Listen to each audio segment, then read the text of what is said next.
A paz do Senhor Jesus. Vamos orar para a gente começar nosso estudo pontualmente, às 8 horas. A turma vai chegando, se Deus quiser, não é isso? Ora por nós aí, Priscila, por gentileza. Senhor, nós te agradecemos, meu Pai, pelo Espírito, pelas tuas coisas que você tem feito. Obrigada, Deus, pelo privilégio de poder aprender mais a tua palavra. Amém. Nós realmente, Deus, abrir o nosso entendimento, abrir o nosso coração, Deus, estar com o coração aberto, com a mente aberta, para entender, compreender a tua palavra. Que a tua palavra seja uma semente que realmente, Deus, vai dar frutos e esses frutos irão multiplicar. Em nome de Jesus, nós somos gratos a ti. Amém. Primeira carta de Paulo aos Coríntios, capítulo 5. 1 Coríntios, capítulo 5, a partir do versículo 1. 1 Coríntios, capítulo 5, versículo 1. Irmãos, eu acho que esse é o capítulo talvez mais forte, né? Daquilo que Paulo vai corrigir a igreja.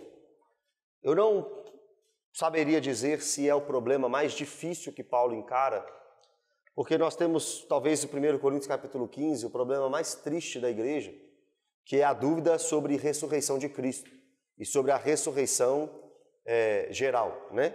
Mas, sem dúvida alguma, um dos problemas mais pesados que Paulo vai ter que lidar nessa igreja é com o fato de um homem estar se deitando com a mulher de seu pai, né? Então, talvez o problema mais triste seja a dúvida sobre a ressurreição, porque aí entra de fato num dos maiores pilares da nossa fé, uma das maiores certezas da nossa fé, que é a ressurreição dos mortos. Mas esse aqui é um dos mais difíceis de lidar, não pelo problema, o problema é fácil de resolver. Tá com a mulher de seu pai, isso se chama adultério, no caso da mulher, e no seu caso prostituição, o pecado está errado, tem que consertar. Mas dentro do texto que nós iremos ler, nós iremos ver que isso não era aceito nem entre os ímpios. Nem entre os ímpios. Então, por isso, talvez seja o mais pesado aqui dos pecados daquela igreja, né? Então, vamos lá. 1 Coríntios, capítulo 5. Nós iremos hoje do capítulo 5, versículo 1, até o versículo 8. Mas essa coisa de deitar com a mulher do pai não é deitar com a mãe, não. Nós vamos chegar lá. Geralmente, 1 Coríntios 5, 1, ok? Geralmente, se ouve que há entre vós imoralidade, e imoralidade tal. Duas coisas aqui até agora. Primeiro, se ouve entre vós. Então, alguém falou para Paulo do problema da igreja. Alguém contou para Paulo. Lá no capítulo 1, versículo 11, Paulo diz que as contendas que tinham na igreja, ou seja, as divisões que tinham na igreja, foram contadas para Paulo através da casa de Clói. Nós já passamos por esse texto. Lá no capítulo 1, o problema era a divisão. Uns diziam que era de Paulo, Pedro, Apolo, outros diziam que era de Cristo. Rachas da igreja. E quem contou? Paulo falou quem contou. Os da casa de Clói. Os da casa de Clói estão contando os problemas da igreja. Agora no capítulo 5, Paulo não fala quem. Talvez sejam os mesmos. Talvez sejam os da casa de Clói ainda. Mas o certo é, alguém contou para Paulo que no meio daquela igreja tinha imoralidade, e imoralidade tal. Agora, o que é imoralidade? A palavra aqui, se eu não me engano, deixa eu conferir, é porneia.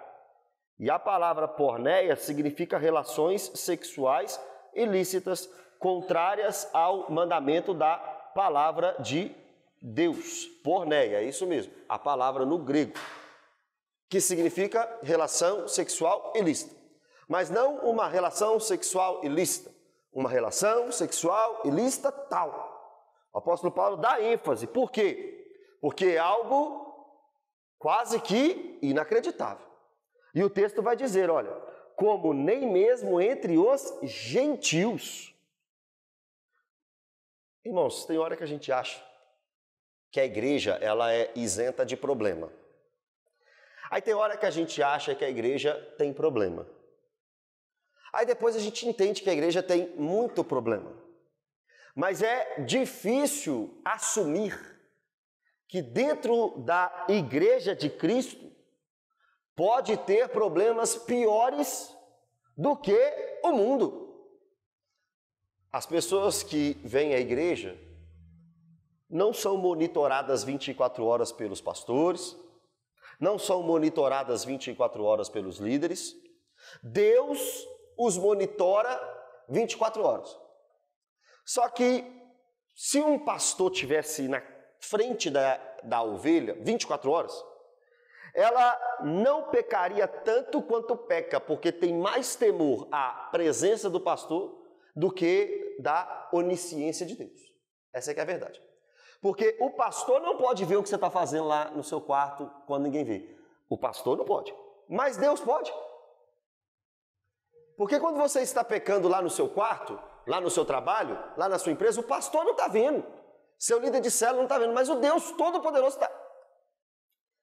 Eu não acho que isso vai resolver todos os seus problemas. Ou seja, você vai deixar de pecar por causa disso. Mas quando você entende que Deus está de olho em você 24 horas, não por medo e sim por temor, você deixa de pecar. Então pessoas que entram na igreja não são monitoradas por nós 24 horas. E não quer dizer que são crentes. Não quer dizer que temam a Deus. Não quer dizer que são cristãos de verdade. Então nós não sabemos o que nos aguarda quando pessoas entram aqui. Nós não sabemos o tipo de carga que as pessoas entram na igreja. Nós não sabemos do que as pessoas que frequentam a igreja são capazes. Então, quando acontece alguma coisa aqui, o problema não é a noiva de Cristo, o problema é quem se infiltrou na noiva de Cristo. O problema são os falsos no meio dos verdadeiros. Estes falsos no meio dos verdadeiros precisam ser sempre exortados. Esses falsos no meio dos verdadeiros precisam sempre ser expostos. Esses falsos no meio dos verdadeiros precisam sempre ser chamados à atenção e, se possível, e se preciso, até em público, para que as pessoas saibam que aquilo que os homens errados estão fazendo não representa a igreja. Aquilo que os homens estão fazendo de forma contrária à palavra não representa quem está querendo viver a palavra. E agora Paulo está com essa situação para resolver. E daqui a pouco nós iremos ver que ele resolveu de forma pesada. O apóstolo Paulo aqui está dizendo: eu fiquei sabendo que no meio de vocês tem relação sexual ilícita tal que nem no meio dos gentios se encontra. Né? Que pesado. Aí o texto continua dizendo: isto é, haver quem se atreva a possuir a mulher de seu próprio pai. Existia um homem no primeiro século chamado Cícero, que era um orador da cidade de Roma, né? Acho que é do Império Romano, Cícero do Império Romano, que em seus escritos do primeiro século disse que práticas como essas eram desconhecidas no meio dos romanos. E a lei de Deus condenava tal prática. Você pode abrir comigo em Deuteronômio, capítulo 22, versículo 30. Deuteronômio 22, 30. Olha o que o texto diz lá.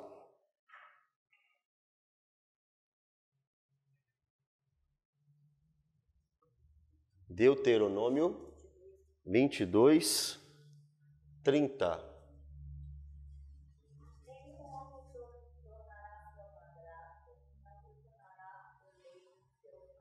Nenhum homem tomará sua madrasta e não profanará o leito de seu pai. Então, respondendo à pergunta da Giovana, muito provavelmente não seja sua mãe, a mãe do cara, do homem que estava pecando desse jeito. Muito provavelmente a madrasta. Aliviei. Talvez assim, menos mal. Menos mal.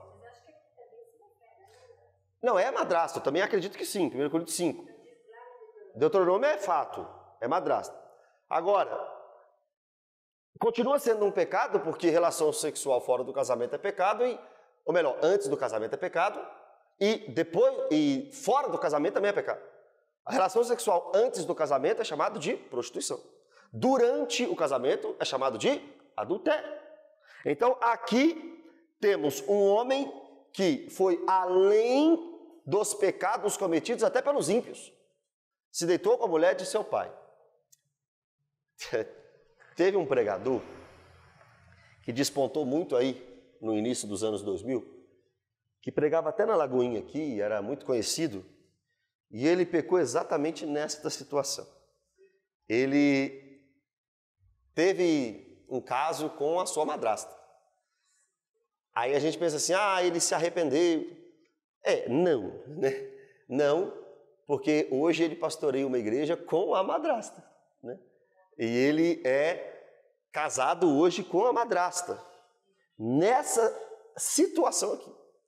E Paulo está dizendo, e eu lembro que na época, acho que, não sei se foi o pastor André, falou que nunca mais ele pisaria na igreja, nunca mais ele pregaria lá na igreja por causa disso. Mas na verdade, desde o primeiro século isso acontece. Desde que quando a igreja é igreja, irmão, essas coisas acontecem. É de chocar? É de chocar, mas não é de surpreender. Que triste falar isso, né? Porque a gente fica chocado com uma coisa dessa, mas não surpreende tanto porque esse mundo está tão sujo. Esse mundo está tão perdido. As pessoas estão sem lei e completamente desenfreadas, que são capazes de qualquer coisa. Com certeza, existiam. Todos os pecados de hoje já existiam naquela época. A cidade de Roma, por exemplo, era uma cidade extremamente devassa. Na cidade de Corinto também, onde sacerdotisas pagãs cultuavam as suas divindades com relação sexual nos panteões, né? Ou então nos templos pagãos. Era uma forma de cultuar as suas divindades. Isso tudo é desde que o mundo é mundo. Isso tudo é desde que a história é história. Agora, Paulo está falando que no meio daquela igreja tinha um homem cometendo uma atrocidade dessa que os próprios gentios abominavam, rejeitavam. É aquele negócio de entre os ladrões, entre os bandidos, nenhum aceita pedofilia. Não é isso? Nenhum aceita estupro. Ou seja, é pior do que tudo aquilo que os outros faziam. Nos gentios, ninguém aceita você ter caso com a sua madrasta, não. Mas esse homem dentro da igreja estava tendo isso, né? Pior do que os pecados que os ímpios aceitavam. Irmão, um homem dentro da igreja estava pecando com algo que gente de fora da igreja não aceitava. Por isso que vem os escândalos. Lembra da Flor de Lis? A Flor de Lis era uma mulher com pacto com o demônio, chamada às vezes de pedófila, né? Depois vocês pesquisam um cara que eu esqueci o nome dele, que fez um livro sobre ela. Flor de Lis. Casada com um pastor, mandou matar o marido dela, adotou 50 crianças, levou para casa dela. Alguns diziam que ela abusava daquelas crianças. Uma confusão a vida da mulher. Pastora Flor de Lis. O marido que ela matou era filhado, porque quando o enteado o enteado da madrasta é enteado. O enteado, o marido era enteado, aí o que morreu, o enteado virou marido. Isso, parece que ela adotou esse filho, esse menino, Antes de casar, ele era enteado dela, depois quando ele cresceu, eles casaram. É isso. Então assim, aí o que acontece? Tá presa, parece, né? Aí o que acontece? Nessa hora, o escândalo. Essas coisas... Qual a pior coisa É. Pois é, exatamente. Esse é o problema. O quê? Entendi. Não pode não, essa aí palavra não pode não. Misericórdia. Fica bravo, ficou bravo. Aí o que acontece? Presta atenção aqui. Este homem que estava com a mulher de seu pai, ele era rejeitado da sua ação pelos ímpios, pelos da igreja, é claro, mas os gentios não aceitavam isso, irmãos. Queimou o filme da igreja. Acabou com o filme da igreja de Corinto, mas tinham verdadeiros ainda na igreja de Corinto. Versículo 2. Então vocês já entenderam agora a besteira. Vocês já entenderam agora o que aconteceu. Versículo 2. Justos, sinceros, crentes, verdadeiros. Mas olha o que estava acontecendo. Então, uma ação de um ímpio, uma ação de alguém, uma ação de um crente que caiu, pode escandalizar toda a igreja. Agora, presta atenção aqui. Este homem, mesmo com esta ação, vai ouvir algo de Paulo surpreendente. Vamos lá, versículo 2. E contudo, agora ele vai falar para a igreja. Primeiro ele explica o que o homem fez, agora fala da igreja. E contudo andais vós ensoberbecidos. Como assim? Está acontecendo isso na igreja e Paulo fala assim, olha, esses homens da igreja de Corinto, vocês estão ensoberbecidos, vocês estão vaidosos, vocês estão soberbos, vocês estão prepotentes. E a pergunta é por quê? O que eles têm a ver? O que aquela igreja, os homens daquela igreja, tinham a ver com o erro daquele homem? Agora, e não chegastes a lamentar. E essa palavra lamentar aqui é a ideia de diante de um defunto, diante de quem morreu. Um desespero, uma tristeza muito profunda. Por que vocês estão vaidosos e soberbos? Porque vocês não chegaram a lamentar por isso. Para que fosse tirado do vosso meio quem tamanho ultraje praticou. Ultraje é ofensa muito grande. Irmão, presta atenção. Quem é que deitou com a mulher de seu pai? A igreja inteira? Foi um homem só. E agora este pecado desse homem, Paulo está falando que sobrou para a igreja inteira. Este homem deitou com a mulher de seu pai. E vocês também estão errados. O que eu tenho com isso? O que você tem com isso? Vocês não tomaram as providências necessárias. Vocês não se lamentaram por essa situação. Era como se não tivesse acontecido. E deixou. Vocês fingiram que nada estava acontecendo. Vocês não corrigiram este homem. Vocês não exigiram que este homem, olha o exagero não, olha a magnitude, o nível que isso chegou. Olha o que Paulo falou. Vocês não fizeram nada para que este homem saísse do meio de vocês. Irmão, crente de 2024 não aguenta um texto desse, não. Eu lembro de um defensor da hipergraça. O que é hipergraça? É uma heresia que foca muito no homem e tira um pouco da centralidade de Cristo, a ponto de aceitar o homem como ele é, sem precisar de mudança. Um defensor da hipergraça, em um programa de debate, disse ter muita dificuldade, por exemplo, com o texto de Atos capítulo 5, onde Deus matou Ananias e Safira. Está no texto, ele não nega o texto, mas diz que precisa ser muito bem entendido aquele texto. Agora, estes defensores de uma teologia dessa, como é que eles pegam um texto desse aqui?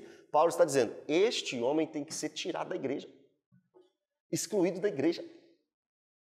Só que, como é que a gente fala isso hoje? Olha, presta atenção.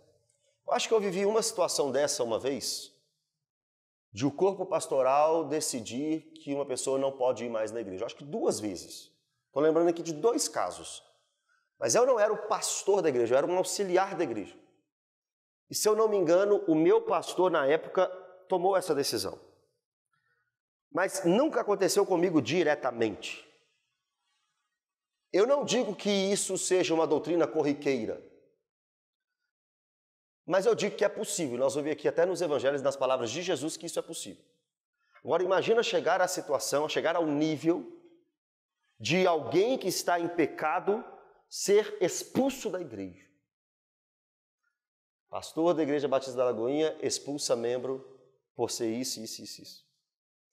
Pastor da Igreja Batista da Lagoinha causa não sei o que, fobia. Qualquer coisa fóbico. Hoje, um preconceito. Hoje seria tratado assim. E a pergunta é, quem de nós tem peito para expulsar alguém da igreja? Mas o apóstolo Paulo está dizendo, vocês estão errados, porque este homem cometeu isso aí na igreja de vocês, e vocês não fizeram absolutamente nada. Vocês não se lamentaram a ponto de ver alguém morrendo. Vocês não requereram, não obrigaram, não buscaram que este homem fosse tirado do meio de vocês. E esses dois casos também não? O que tem? Era um que mexia com droga lá na favela lá e começou a ameaçar o pastor da igreja, começou a ameaçar um monte de gente da igreja, ia na igreja falando que ia quebrar a igreja, frequentou muito bem a igreja, depois começou a desandar a mente dele, uma loucura. E o outro era um caso de mentira, mas mentira, que já estava contaminando muita gente na igreja. Eu contei isso para vocês? Esses dois casos que eu já passei assim, mas não nessa área sexual, né? Mas não pode ter tolerância, não. Se a pessoa está no ministério da igreja, ela tem que se afastar do ministério, né? Não, sim. Vai pro banco. Só que esse caso aqui é pior ainda. Paulo está tirando essa pessoa da comunhão, da congregação. Não pode nem entrar dentro da igreja. Não, calma. Não estou falando que todo mundo que peca é assim, vai ser tratado assim. Eu estou dizendo o que Paulo fez aqui. Paulo aqui estava proibindo aquele homem que estava com a sua madrasta de frequentar a congregação. Não é simplesmente ir para o banco, é não poder estar com os irmãos. E daqui a pouco isso aqui vai piorar ainda. Isso aqui é Paulo, hein, gente? Isso aqui é Paulo, hein? É difícil pregar isso aqui em alguns lugares, hein? Hã? Eu também gosto. Agora, já que a igreja não fez nada, o líder que estava fora da igreja, Paulo, vai tomar, então, as rédeas da situação, né? Eu, na verdade, ainda que ausente em pessoa, obviamente, quando Paulo escreveu essa carta, ele não estava na cidade. Então, eu ausente, mas presente em espírito, ou seja, eu não estou aí com vocês não, mas nós estamos ligados no mesmo espírito e eu estou aí com vocês, mesmo que ausente. Já sentenciei, eu já decidi o que vai acontecer com ele. Mas olha a autoridade de Paulo. Eu sou pastor dessa igreja. Eu que fundei a igreja. Eu que liderei a igreja por 1 ano e 6 meses. Sou eu que estou mandando carta para doutrinar a igreja. Vocês não fizeram nada não? Eu já tomei a decisão. Isso é pulso. Líder é assim. Deixei na mão de vocês, vocês não fizeram nada não? Eu estou de longe aqui, eu já estou mandando a ordem. Quem é funcionário de empresa aqui sabe do que eu estou falando. O patrão falou, meu irmão, acabou. Tem um encarregado, tem um vice, tem um secretário. Não resolveu não, o patrão ligou, o patrão liga para você, irmãos. Cuidado. Chegou um áudio aí do patrão, cuidado. Agora, Paulo disse, vocês não fizeram nada, vocês não lamentaram, eu não estou aí, mas é como se eu tivesse, e eu já sentenciei. E ele sentenciou quem daqui a pouco vai chegar. 3, parte B. Como se estivesse presente, que o autor de tal infâmia, desonra, em nome do Senhor Jesus. O que Paulo está falando? Eu posso tomar decisão, porque eu estou incumbido, eu estou munido da autoridade que o Senhor Jesus me deu. Eu posso tomar essa decisão porque eu sou um líder no nome de Jesus, na autoridade de Jesus. Reunidos vós e o meu espírito. É como se Paulo estivesse junto com eles na decisão.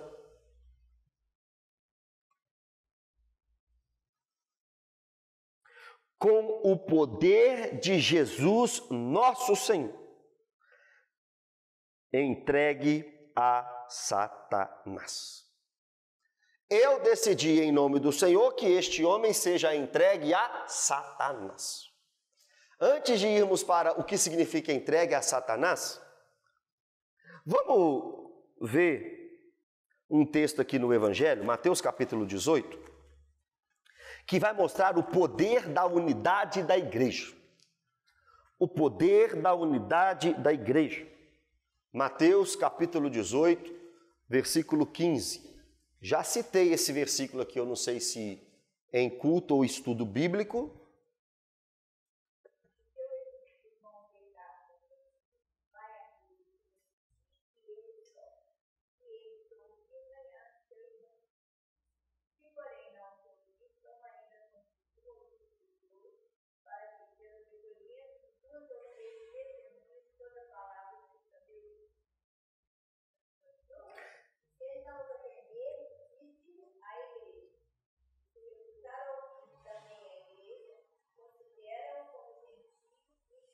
Só até aí. Vamos lá então, vamos entender isso aqui.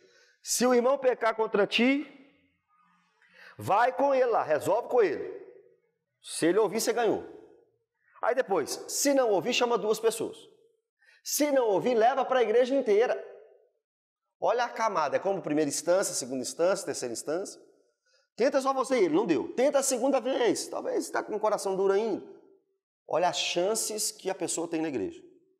Resolve com o irmão, não resolveu. Chama 2, tenta resolver de novo. Mais um gabinete, mais um aconselhamento. Não resolveu. Leva para a igreja inteira, então, esse caso. Igreja inteira, nós estamos com um problema aqui, vamos resolver. Se não resolveu, pode considerar aquela pessoa gentil, ou seja, fora do povo de Deus, e publicano, ou seja, traidor do povo de Deus. Publicano era o cobrador de impostos. Judeu, que cobrava imposto de judeu para Roma. Então, se não resolveu, entre eles, entre 2 pessoas e entre a igreja, pode considerar essa pessoa como não participante do corpo de Cristo. Aí o versículo 18, para deixar que eu leio, diz assim, ó: em verdade vos digo, que tudo o que ligardes na terra terá sido ligado nos céus, e tudo o que desligardes na terra terá sido desligado nos céus. Isso aqui é o poder e a autoridade da igreja de ligar alguém ao corpo no sentido congregação e também o poder de desligar alguém da congregação. Então, esse negócio de a igreja aceita todo mundo, mas se mudar, não faz parte. Aqui é lugar para todo mundo, é lugar para todo mundo, mas se continuar vindo aqui sem querer mudança e ainda atrapalhando o corpo, tem que chutar esse camarada para fora. Já assistiram O Maluco no Pedaço? O amigo do Will, lá, como que ele era chutado da casa? Tem que fazer aquilo. Imagina, mas quem tem coragem de fazer isso hoje? Calma que nós vamos chegar lá. Vocês estão entendendo? Até agora vamos firmar bases. Até agora, uma doutrina firmada no Evangelho e na carta de Paulo. Qual doutrina? A doutrina de que é possível excomungar pessoas. Excomungar, tirar da comunhão. A igreja não é a casa da mãe Joana. Tem gente que dá errado em tudo quanto é clube social, vem para a igreja e acha que a igreja é obrigada a aceitar tudo. Não. Lá na igreja ninguém vai me jogar fora, né? Jogar fora não, mas te jogar para a rua nós podemos. Aqui, irmãos, não é o lugar que você pode tudo. A igreja lá eu posso tudo. Os irmãos crentes, os irmãos aceitam tudo. Os irmãos são legaizinhos. Chama a gente até de bobo, porque aceita tudo. Não é assim. E Paulo está dizendo, e agora pode voltar para 1 Coríntios 5. Este irmão, este homem que fez isso, que vocês não lamentaram. Irmãos, com certeza deveria ser uma situação já irremediável. Essa situação...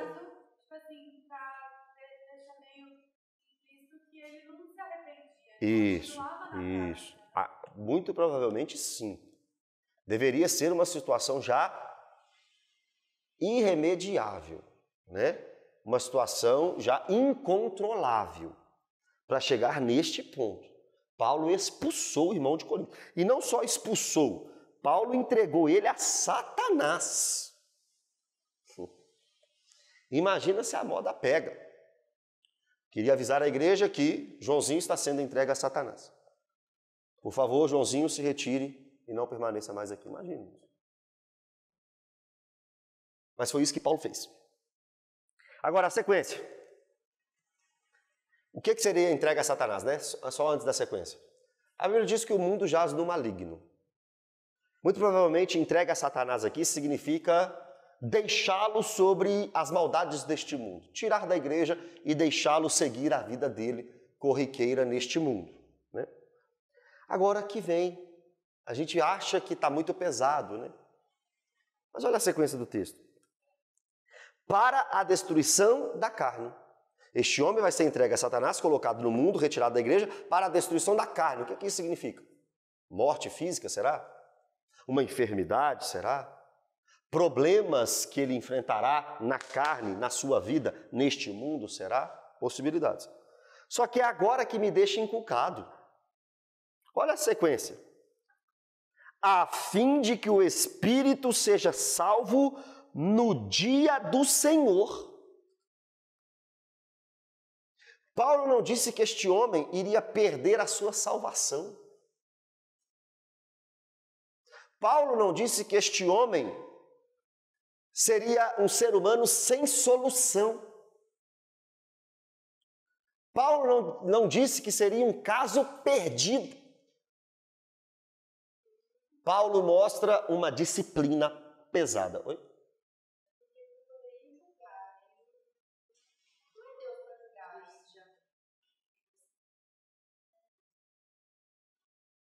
Pelo que ele falou isso aqui agora? Então, de Deus de julgar. Só um parêntese. A igreja pode julgar, a igreja não pode condenar.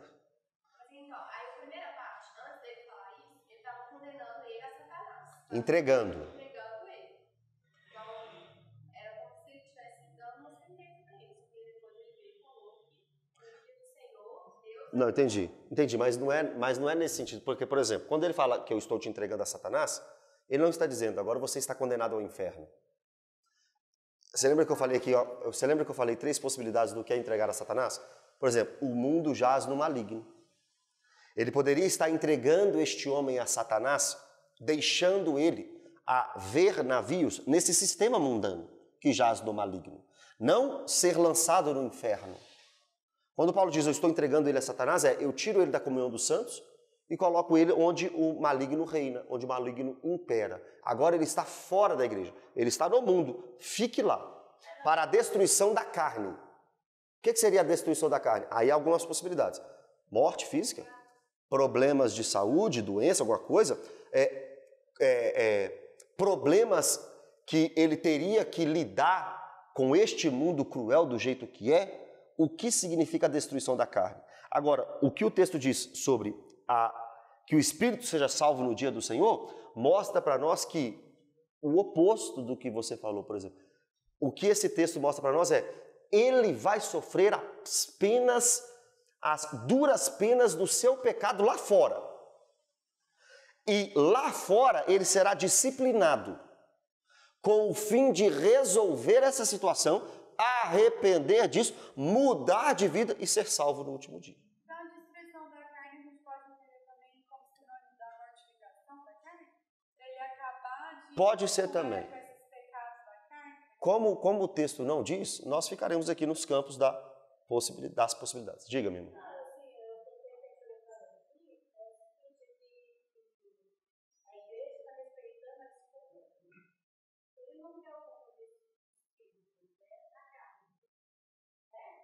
Mas não é simplesmente assim, respeitando. Não, eu sei, mas aí é que tá. Não é respeitando, simplesmente. Sabe por que não é respeitando?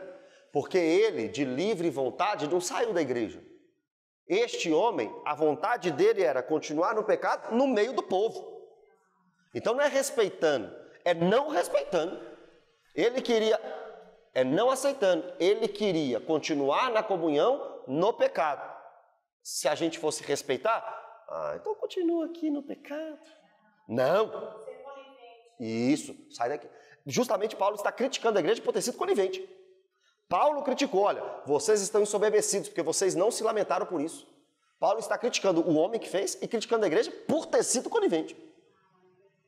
Levanta a tua mão. Como ele fala que o homem deitava com a mulher do seu pai, Uhum. vai entender que o pai do homem é vivo. Uhum. Ele não fala se deitava com a viúva Com a viúva, Agora, a minha pergunta é, se por acaso o homem fosse solteiro e a mulher do pai ficou viúva, o pai morreu, por mais estranho e antiético que seja isso pra gente, né? Tipo assim, o cara vai ter interesse numa pessoa que ele chamou de madrasta um tempão. Mas se a mulher ficar viúva do pai e ele solteiro casar com a mulher, seria pecado também? Madrasta? Madrasta. Mas viúva, entendeu? O pai já morreu. Mas madrasta. A mulher do pai. A 1 Coríntios 7, daqui a pouco nós chegaremos lá.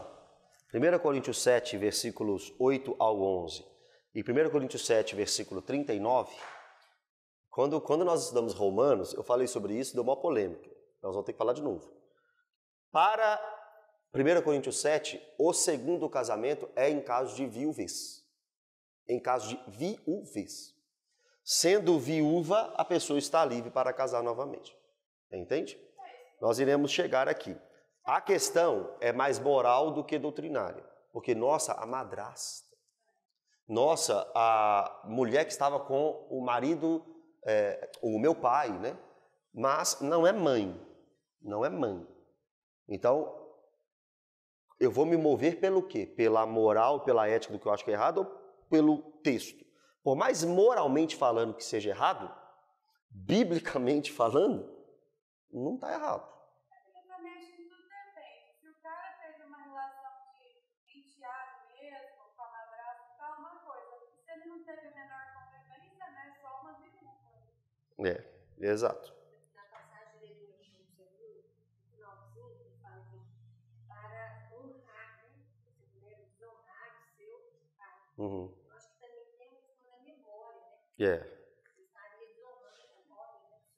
Então, mas aí é o que eu estou falando. Moralmente falando, nós pensamos assim. Só que eu não posso dizer isso assim. A Bíblia está falando isso. Porque não está. Entende? Agora, vocês estão assim impressionados, né? Com Paulo entregando os outros a Satanás. Não é isso? Agora, vai comigo em 2 Coríntios capítulo 2. Versículo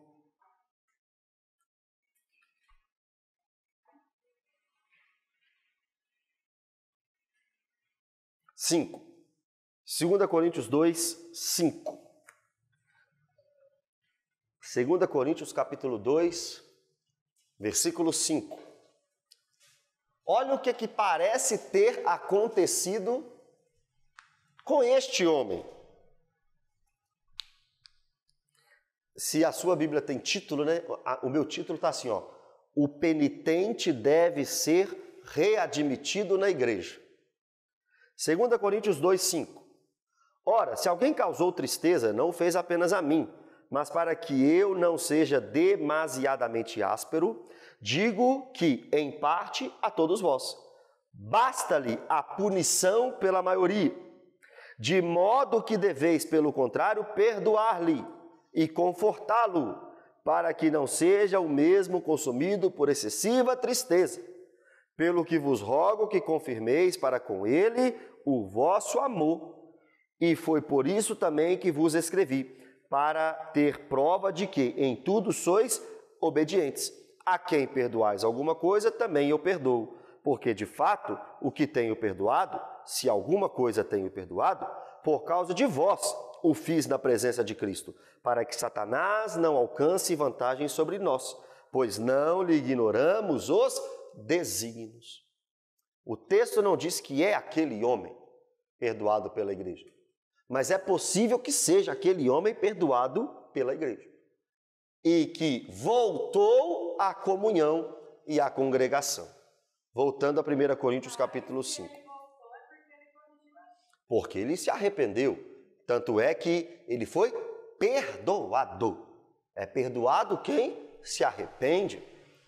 Então perceba, irmãos, Paulo encontra uma situação dificílima, entrega aquele homem a Satanás, que já vimos as possibilidades do que é, para a destruição da carne, que já vimos as possibilidades do que é, mas para que o espírito seja salvo. Ou seja, é melhor você ser disciplinado do que ir para o inferno. E agora este homem que foi disciplinado, a ponto de ser expulso da igreja, na segunda carta, tempos depois, Paulo está dizendo, volta com aquele homem para a igreja. Volta com aquele homem para o convívio. Volta com aquele homem para o relacionamento, para que ele não seja punido de novo, para que não esteja ele debaixo de mais tristeza ainda que ele causou para ele, para mim, para a igreja. Irmãos, e que coisa boa é quando um pecador se arrepende, reconhece que fez mal à igreja e volta. O problema é que é raro isso acontecer, muito raro. Quando você pega uma situação desse nível, irmãos, o coração está tão duro, tão fechado, tão duro, tão fechado, que a pessoa ela não se arrepende de verdade. Mas é possível se arrepender. É possível ter mudança. Então, quando nós falamos, aí foi o que você falou no início, eu nem sei se você lembra, mas você falou assim, agora ele pode ir para outra igreja, né? Então, assim, quando uma pessoa é expulsa da igreja, pode não ser o final da linha para aquela pessoa. Pode não ser o fim da vida espiritual daquela pessoa. Ou de fato é um joio no meio do trigo e não tem conserto, ou ele vai se arrepender e voltar. Quem vai saber isso? Só Deus sabe disso. Só Deus sabe se o disciplinado pela igreja voltará arrependido ou não. Agora, eu como pastor, né, a gente não pode ficar assim. Mas e se ele não voltar, hein? Nossa, mas se eu chamar ele para o gabinete e ele achar ruim comigo, hein? Mas se eu exercer disciplina e a pessoa não gostar, hein? Irmão, o papel da igreja é exercer disciplina. O camarada se arrependeu ou não, aí é ele Deus. O camarada mudar ou não, é ele Deus. Mas a igreja precisa exercer disciplina. Quantas e quantas pessoas já saíram das igrejas? Por causa de ser chamada a atenção, por causa de disciplina, por causa de pecado, não aceita o banco, como a irmã falou, não aceita a disciplina, não aceita ficar encostado, não aceita o discipulado. Tem gente que não aceita. Não volta. Agora, a melhor coisa do mundo é você encontrar alguém que está errado, que assume, que aceita a disciplina e que volta para o convívio. Todos nós aqui estamos dispostos, não, sujeitos a uma queda, uma falha. Todos nós estamos sujeitos a uma falha, todos nós. Agora, não é o fim a nossa falha. Agora, o que você faz depois de ter falhado? Se arrepende, se quebranta, se humilha, aceita a correção, aceita a punição, aceita a decisão da igreja. Você pode voltar para o convívio. Quando? O mais rápido possível. Não tem na Bíblia, assim, 6 meses de banco. Não tem na Bíblia 1 ano. Não tem na Bíblia 1 mês. Não tem na Bíblia o tempo. Tem na Bíblia a disciplina. Tem na Bíblia a correção. E aí cabe um bom senso, porque, de fato, tempo, correção, arrependimento, aí, de fato, cada caso é um caso. Cada caso é um caso. Deu para entender? Então, existe disciplina na igreja. Entregar a Satanás saia da comunhão, vá para o mundo, onde o diabo reina, onde o diabo impere. Lá você vai sofrer muito na carne, mas o seu espírito pode ser salvo no dia de Cristo. 6. Ele volta para a igreja. Não é boa a vossa jactância, ou seja, o seu orgulho. Não sabeis. Agora, olha por que esse homem foi expulso. Aqui é que está o ponto. Paulo expulsou esse homem porque Paulo era rígido. Não. Paulo expulsou esse homem porque Paulo não teve paciência. Não. Paulo expulsou esse homem, irmão, para preservar a igreja. Não é boa a vossa vaidade, jactância. Não sabeis que um pouco de fermento leveda a massa toda? Lançai fora o velho fermento, para que sejais nova massa, como sois de fato sem fermento. Só até aqui. Por que é que Paulo tirou aquele homem da igreja? Porque um pouco de fermento leveda a massa toda. O pão está pequeno, você coloca fermento, o pão cresce. O pecado está pequeno. Como assim pequeno? Em uma pessoa só. Mas se não acontecer nada, está com a mulher do pai dele, não acontece nada, eu vou para a mulher do meu pai também. Está mentindo, não acontece nada, eu vou mentir também. Está roubando, não acontece nada, eu vou roubar também. Está prostituindo, o pastor está aceitando, eu vou prostituir também. Aí o problema é que era um irmão, começa a contaminar. Laranja podre no meio das outras. Então, irmão, tem coisa que acontece. Nossa, que injustiça com fulano. Não, que cuidado com a igreja. Nossa, que injustiça com Beltrano. Não, que amor pela igreja. Você sacrifica um rebanho por causa de uma ovelha? Claro que não. Você tira o podre, o fermento da situação, para não contaminar os demais. Lançai fora o velho fermento, para que sejais nova massa, como sois de fato sem fermento. Olha que interessante, Paulo está criticando a igreja pela vaidade, criticando a igreja pela soberba, criticando a igreja pela inércia, criticando a igreja por não ter tomado partido naquela situação, mas chama a igreja de sem fermento, ou seja, de sem contaminação, ou seja, de pura em Cristo, de corpo de Cristo. Por que isso? O texto continua. Pois também Cristo, o nosso Cordeiro Pascal, foi imolado. Aqui está a pureza da igreja, não é a igreja em si, mas é Cristo como Cordeiro Pascal. Já que ele está falando de fermento, daqui a pouco ele vai falar sobre a festa da Páscoa, Paulo agora usa Cristo como Cordeiro Pascal. Você sabe que a Páscoa judaica era uma comemoração da libertação do Egito. A Páscoa que você comemora hoje não tem nada a ver com a Páscoa judaica. A Páscoa judaica é uma coisa, a Páscoa cristã é outra. A Páscoa judaica é a comemoração da libertação do Egito e da proteção da última praga. Deus mandou Moisés chamar as famílias e cada família pegar um cordeiro.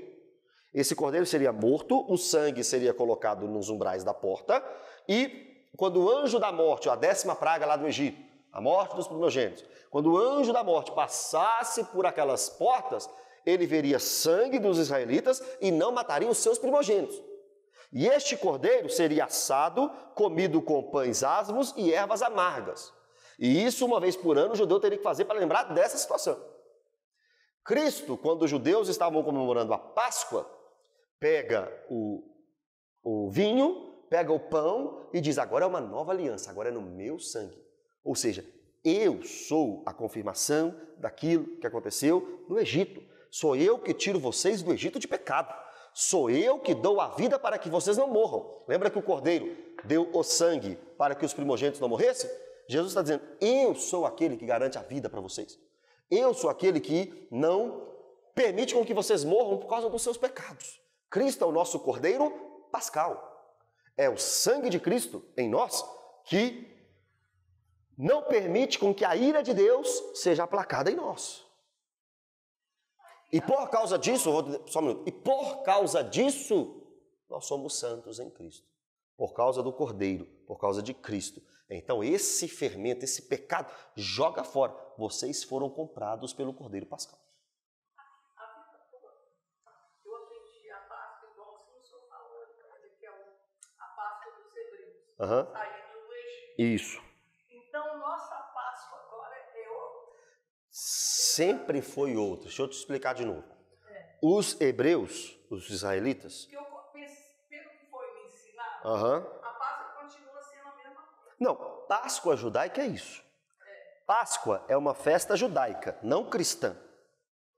Páscoa... E é comemoração da saída do Egito. Isso. Páscoa não é uma festa cristã. Páscoa é uma festa judaica. Está lá no Pentateuco a ordem para comemorar a Páscoa. Comemorar a libertação do Egito. Quando os judeus estavam comemorando a Páscoa, nos dias de festa, Jesus morre e ressuscita. Antes de morrer, Jesus pega os elementos da festa de Páscoa judaica que ele estava comemorando com os seus discípulos e mostra para os seus discípulos que agora a aliança seria no seu sangue. Então ele firma uma nova aliança com os discípulos. Para nós, Páscoa é a comemoração da morte e da ressurreição de Cristo. Morte e ressurreição de Cristo simbolizam para nós uma nova aliança. A aliança no sangue, um novo pacto. Agora nós estamos ligados a Deus pelo sacrifício de Jesus. É isso que nós comemoramos. O que a gente comemora na Páscoa? A ressurreição de Cristo. Não é uma festa judaica. O que os judeus comemoram na Páscoa? O Egito, a saída do Egito. E nós? Nós comemoramos a ressurreição de Cristo. De Cristo. Ok? Essa é a Páscoa do cristão. Versículo 8. Por isso celebramos a festa. Olha aí, a festa da Páscoa. Não com o velho fermento, não com o entendimento antigo. É para comemorar a Páscoa, mas Páscoa é a ressurreição de Cristo. Alguém aqui saiu do Egito? Seu pai saiu do Egito? Sua mãe saiu do Egito? Nós não somos israelitas. Nem com o fermento da maldade e da malícia, e sim com os asmos da sinceridade e da verdade. Então nós comemoramos essa Páscoa não com o entendimento judaico e nem com o pecado e coisas erradas na nossa vida, não. Nós comemoramos com os asmos, ou seja, com os pães sem fermento. O que é isso? É tudo símbolo. Nós comemoramos com a sinceridade, a verdade e a santidade que nós ganhamos em Cristo Jesus. O assunto está pecado lá e volta para a Páscoa. Parece que não tem nada a ver. Tem tudo a ver. Tem tudo a ver porque nós somos separados e limpos por causa do nosso Cordeiro, que levou os nossos pecados. Então, quem está contaminando a igreja precisa entender a seriedade do que está fazendo. Está contaminando a noiva de Cristo, e Cristo não vai deixar. Então é por isso que a gente bate na tecla de santidade, honestidade, sinceridade no ministério. Seja irrepreensível na obra. Faça o trabalho sincero. Não viva em pecado e no altar. Não viva no erro e no ministério. Não viva na congregação dos santos e mentindo para a igreja. Não faça isso. Não tome a ceia de forma indigna. Resolva seus problemas com os irmãos. Resolva as situações da sua vida. Porque você está tratando com a noiva de Cristo que foi limpa, que foi perdoada, que foi ornamentada para o casamento. Amém, irmãos? Esse é o problema do homem se deitar com a mulher de seu pai. O problema é dele, da madrasta. Não, o problema é do corpo. Eu estou roubando lá na minha empresa, o que a minha igreja tem a ver com isso? Tudo, porque você faz parte dela.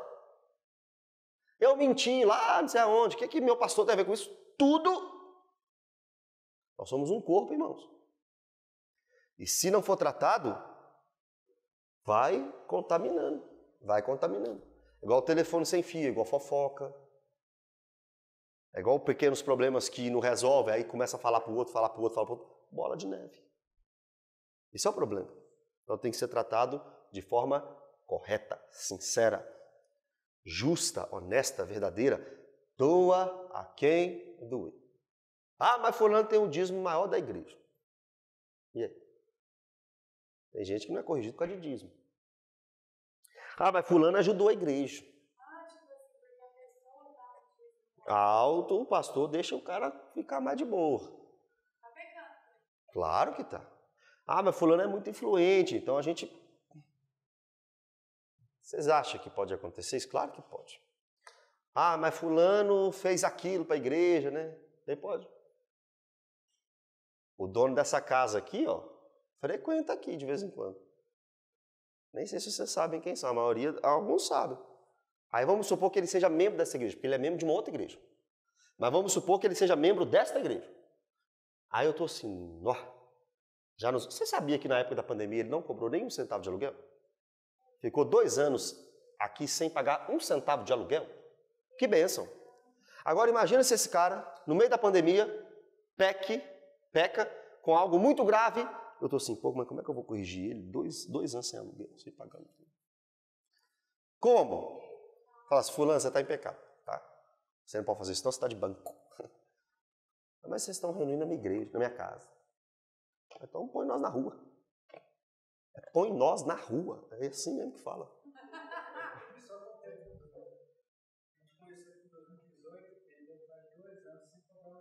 Isso. Então, olha para você ver. Você percebe isso? Então, esse cara que tanto nos ajudou, vamos supor que ele caia em pecado. Sou o pastor dele. O que eu tenho que fazer?